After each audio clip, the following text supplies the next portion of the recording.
I've been thinking of trying this pattern for a while now. It's that classic 90s solo cup pattern. It was called Jazz, and the colors are just so 90s, especially that teal, which I do love. I don't know why I thought I could do this, but this had to be another one where I separated them out by lye batches and oil batches because I knew they would need some time in between. The difference with this one, though, is I needed it to be set up enough to support the layer above it. However, at the very end, I knew I was going to have to go in with that hanger tool to try to give it the swirl. I knew I wasn't going to get the swirl on the cup exactly, but I wanted a little bit to kind of to show that. If you're wondering what those weird green dots were, that's what the teal looked like right out of the bag. And I saw it and I said, oh no, that's way too green. So I had to go in and adjust it, and this is what it came out as. It's a little bit gray, but it doesn't look that bad in person. So this was white, teal, and then purple. Oh yeah, I tried using this thing and it was way easier than using the tiny little spatula. So then I just kept using this. This is my one of the scrapers they send you when you get lip balm trays. It's just like a paint scraper or plaster scraper, I think. But then I did a purple layer. Oh, and the fragrance I used for this soap is a pear fragrance. It's the same scent that was in my old Supreme Thunder sugar scrub. It it's just like a fresh, true, juicy pear.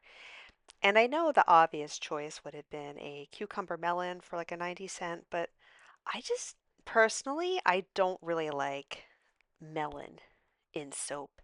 It always gets a little weird. It always gets a little plasticky. It's just not my favorite, and I feel like I definitely had some pear body sprays back in the 90s, so I felt fine going in with this. So this is the final layer of white, and I guess I could have waited a little bit for the hanger tool, but I really was concerned that the bottom was completely set. I only regret that I didn't clean the hanger tool right on top of the soap. I should have just pulled it away and did it somewhere else, but I did that because I guess I can't help not wanting to waste any of it. And then faced with this bizarre top, I just went and tried to find some purple and made I really scraped them too well. I didn't have anything extra to give it a lot of color on top.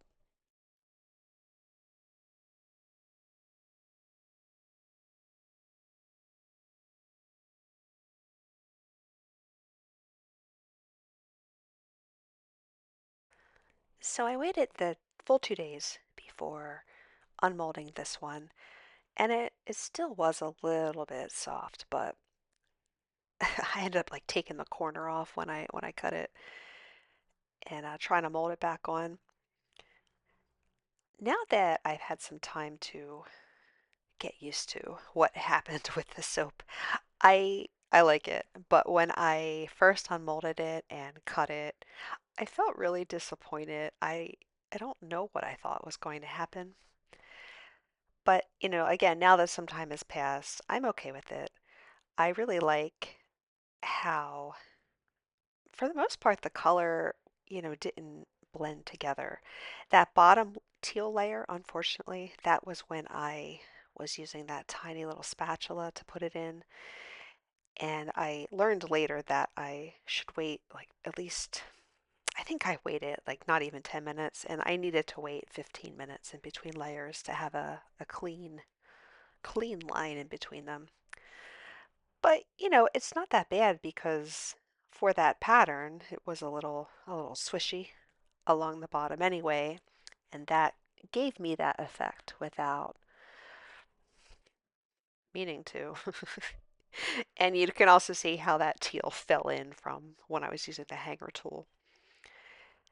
But again, aside, I kind of wish that wasn't there, but It is.